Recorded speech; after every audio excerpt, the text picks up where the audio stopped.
Welcome to another video by myself, Bunty, and this time we are going to be diving into Razorfen Kraul as part of my loot deck series. This is episode 4. We've just done Scholomance, Alderman and Sunken Temple, so if you missed any of those videos, they're part of this playlist, so just go and look ahead of them. Obviously there's a bit of a spoiler on the screen if you have been following the series and maybe missed a video or two. We do have, at the time of this recording, 2 of the loot deck items already collected. We've got the Annealed Blade, which you can see there as a 10 of spades, and we've got the Soul Catcher Halo, which I picked up in the last video, which I've annotated as a 4 of hearts. So 2 of the 52 items I've already got 3 episodes in, so it's fantastic. So today, as I said, we're going to go into Razorfen Kraul, or RFK. And there's only 2 items I need from this dungeon, both of them again have eluded me up until now, and they're annotated in yellow on the chart. So we've got the Starfaller and we've got the Pugilist Bracers. Now both of those items aren't worth a great deal of money, they're probably only worth a few thousand gold each, so they're not like any of the big ticket items that we've seen, like an Alderman when I've looked at some of the stuff in there, or the Soul Catcher Halo I got in the last video, which was worth 70,000 gold. But I still need to collect them, so this is where we're going to dive in. So let me bring the game up itself. Okay, let me just flick the camera light on, because obviously it's a little bit dark in here. I'm recording this in the evening. And let me introduce you to the 3rd member of my collecting, sort of gathering, looting team. This is Fearens. I'm on Silver Moon Alliance EU. She is a gnome hunter of mine on there, and she is going to be responsible for some of the dungeons, including RFK, and we'll be diving into there. Now, I don't think I've done RFK on her previously, which means all the rubbish loot, the loot which I'm going to scrap anyway, I'm going to need to annotate that myself. So, RFK. If you've never been here before, let me just show you where we are on the map. We are over into Kalimdor, which is the first time in this series that we've been over here, and we are at the very southern tip of the Southern Barrens, so just there before we go into Thousand Needles. So if I go into there, this is where we are. It says Razorfen Kraul on the map, and you can see where this sort of you can see that, yeah, you can see on the screen like that bramble. We're kind of there as well. I've got obviously all the blue circles as an add-on I use. I think it's called Instance Portals, which show where all those are. But that's where I am. And if I go back into the game itself, and if I take off, I'll show you where the entrance is, just in case you get lost. There's Thousand Needles, and there's the entrance down here. So you just dive down into this area. It's not too difficult to spot. It's fairly simple, and then the portal is through there. So let's just dive straight in. Obviously, when you get there, it comes up with Razorfen Kraul as well. Now, so this dungeon itself, very similar to some of the shorter dungeons I've done so far. It's not particularly long.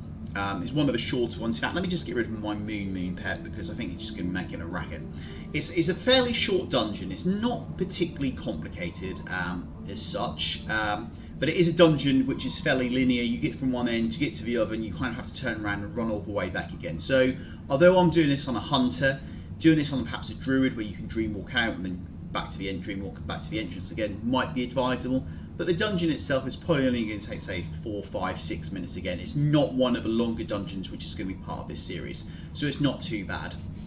So if I bring the map up inside the dungeon, it looks like a complete and utter warren. This is where sort of the final boss is over here, but it basically just goes in a straight line, and you'll see as we go through this. And I'll talk about some other things as I go do the run itself. So as you go through, this little entrance hall there. You can see some dead bodies. You then have your first 2 mobs up here as well. In fact, before I go over this, let's talk about some of the loot which we're going to get inside this dungeon. Okay, so I have selected this as show everything. So you can see a lot of blue ticks, and there's only 2 orange crosses. So there's a lot of specific dungeon-specific loot inside this dungeon. A lot of it is contained on a mob called the Enormous Bullfrog, which is towards the end of the dungeon. One of the pieces I need, which is Starfaller, drops from that creature as well as you can pick it up apparently in terms of the iron lock boxes. But the loot itself, as I said before, none of it is particularly that expensive. So this is 47,000, 23,000, 25, 41, 37, 22. So we're not getting any of the big numbers in the millions or the hundreds of thousands. And some of the stuff on the enormous bullfrog, Burning Morax has got an EU market average of 4,000. The Vicious Hammers 4,000. Looming Gavels 3,000. So there's lots of blues in this dungeon, which are easily farmable. So if you've never done this before, you want to try and get some of this stuff. And you do get quite a few drops, especially from this enormous bullfrog. You will get drops from him, I think, pretty much every single time. One of which is this tree frog pet, which is worth 193 gold. Although it's like nearly double that on my server at the moment.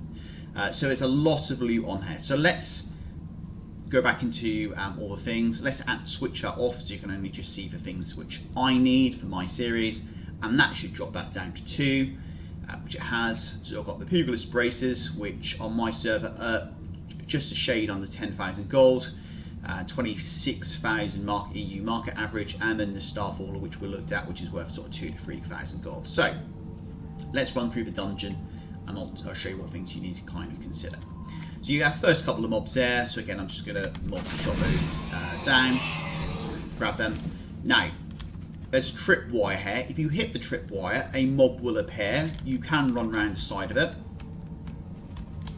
If you want to hit the tripwire, you get caught in a rope trap. You get a mob which appears, which you can then kill, and you can loot if you want to go and loot him as well. You then have a series of mobs, which until you get right down to this blue guy who's called Kraul Shaper Tucker. So let's just kill all these. Keep your eyes open. The stones speak of trouble. Tell you what, I actually haven't opened Loot Appraiser yet, so let's open Loot Appraiser. We picked a green item up, Rainfall Emits, which I don't actually have the appearance of yet, so that's quite lucky. Okay, so you kill all these guys, then you kill this one as well, this what's his name? Kraul Shaper Tucker, and then you come back down this ramp. So if I show you on the map where we're going, we kind of came down here, that was where the rope trap is, and we're hooking a right, and we're coming down here. Again, when you come down here, some more mobs down here. If you're quick, you can catch some of those ones as well. Go and kill all these. There's some herbs, bits and pieces inside here. Let's go and kill all those.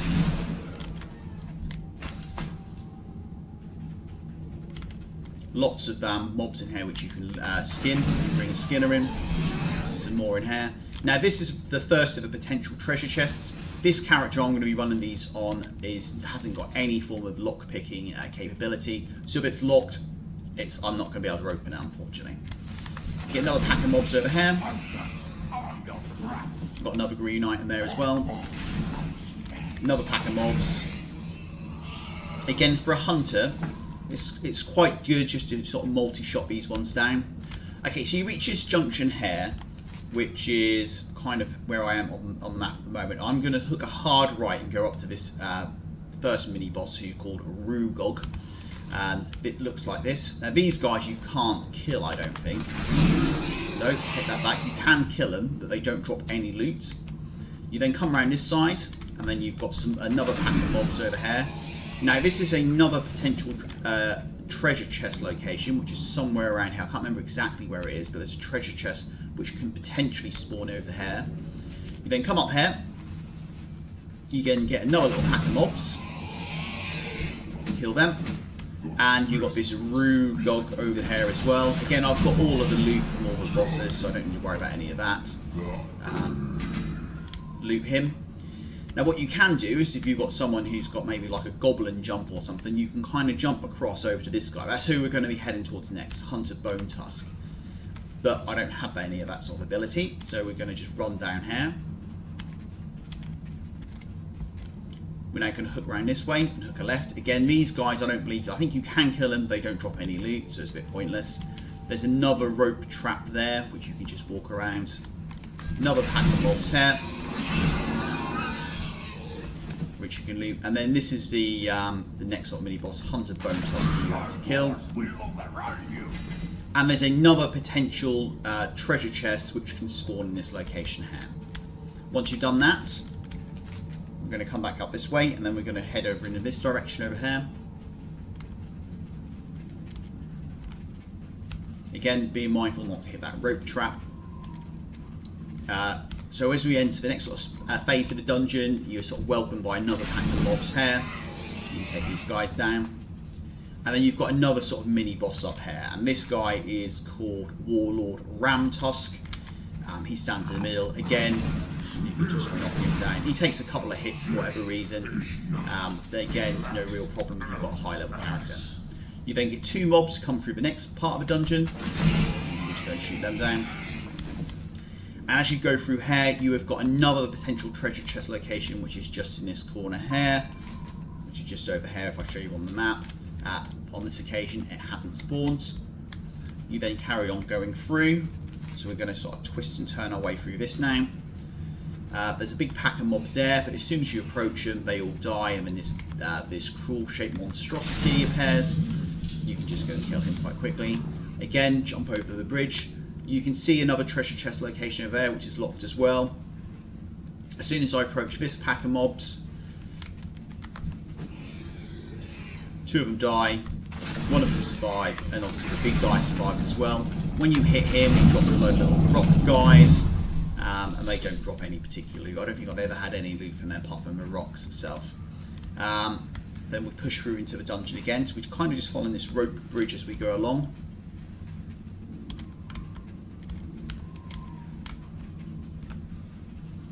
Okay, so then when you're into this part, this is just full of bats. Apparently they can drop the braces, so we'll just multi-shot these ones down. Nothing from any of those bats. You enter another room, again full of bats.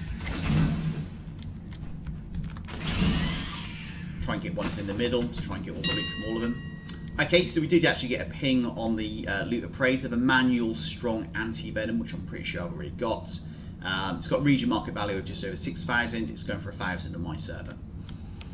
Okay, so then we go forward. We get even more bats, which we can take down. That's why I was just avoiding my multi-shot. And then we come to the next mini boss, which is Groyat the Blind Hunter. So again, we've kind of come across this little bridge. Obviously, mind the window there. We're coming across over there. We can go and kill him. He hasn't got anything that I need, though it does drop some loot. You then come hook a right, so we're going to be going due north here again, just underneath this sort of loot appraiser window before we come up towards where this is where the final boss is. So we're going to come up here. You now got some toads knocking around, which you can kill.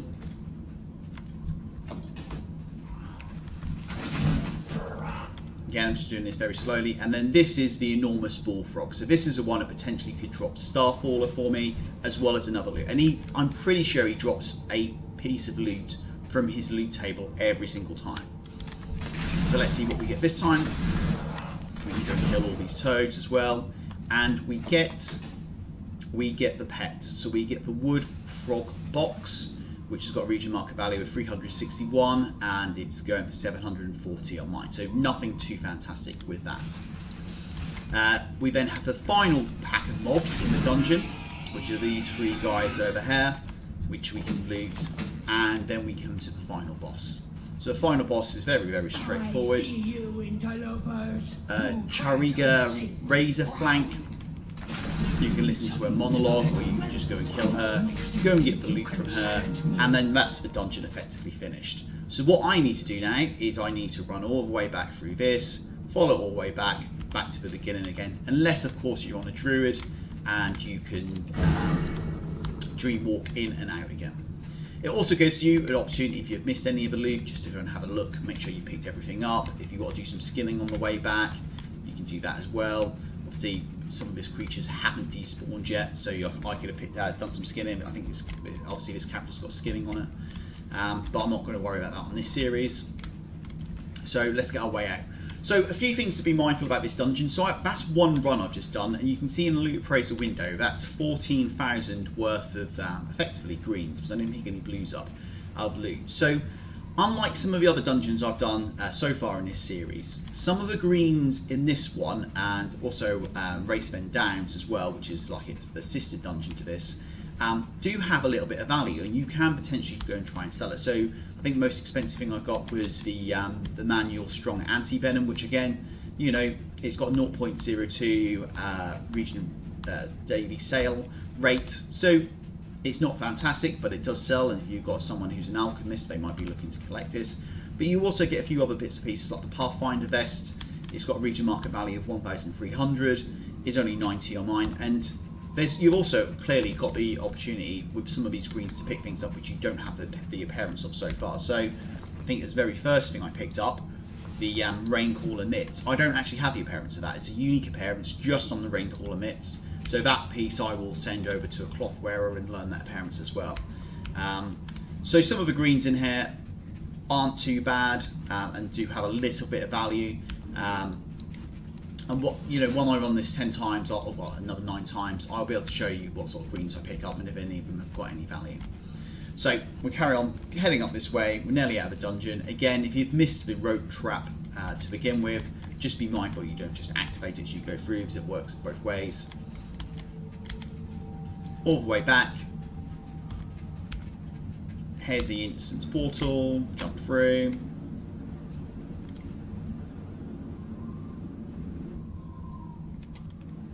And here we be. So we're outside. If I wanted to get back onto my mount, get rid of junk, I can literally just do that straight here, which is great, which unlike Sunken Temple in the last one, which obviously was a bit of a problem.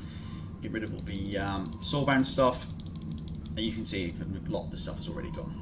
So I think that sort of sums it up. I'm going to run this now another 9 times. We'll see how long it takes. The clock is currently at 31 minutes. I must have started obviously before we started the video. We'll see how long it takes, and any loot or any highlights I'll show. So I shall see you in a second.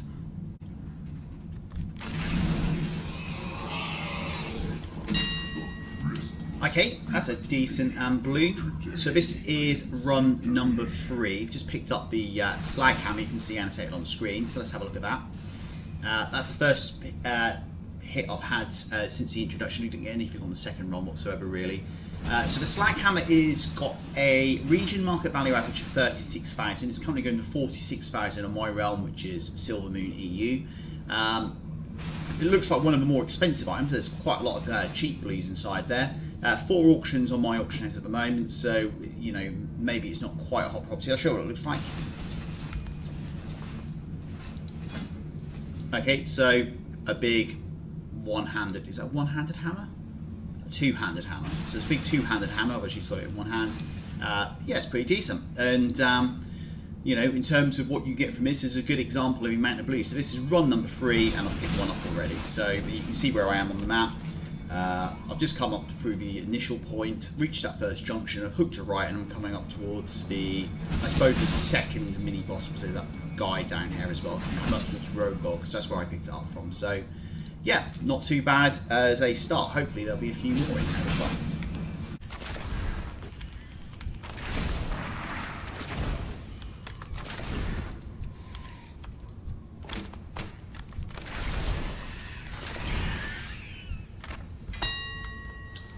Okay, that's another decent item. So this is the Staff of the Shade, which I've just picked up, which has got a region market value of 22.8 thousand. So this is run number 4. So what's that? Last run was the one I got the previous decent item on. So I got this in the back room. You can see Grow Up the Blind Hunter directly ahead of me. You probably just see it drop. So it's down in this area. I picked that up. So again, it's another one which I've already got, which is unfortunate, but it's something which is got some decent value. So yeah, 47,000 on my realm at the moment. EU market average is 22,812. I'll show you what it quickly looks like if I've got it. Here it is. Yeah, it's very sort of underwhelming, I suppose, if you want to go for a sort of more minimalist approach. That might be up your sort of alley, but I don't care. Has it got a unique appearance? No, so it shares its appearance with some other items as well. So whether it sells or not, you know, remains to be seen. I might have to price it quite competitively to get rid of it, but still, it's a decent drop.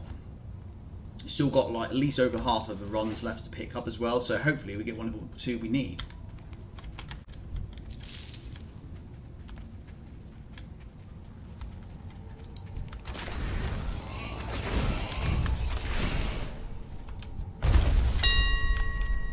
Okay, that's a decent hit. Okay, so I don't think I've ever got anything from that big stone guy before, and I can't be 100% sure. I just got that off the stone guy. It wasn't this one over here which I just killed, because obviously I killed them both at the same time.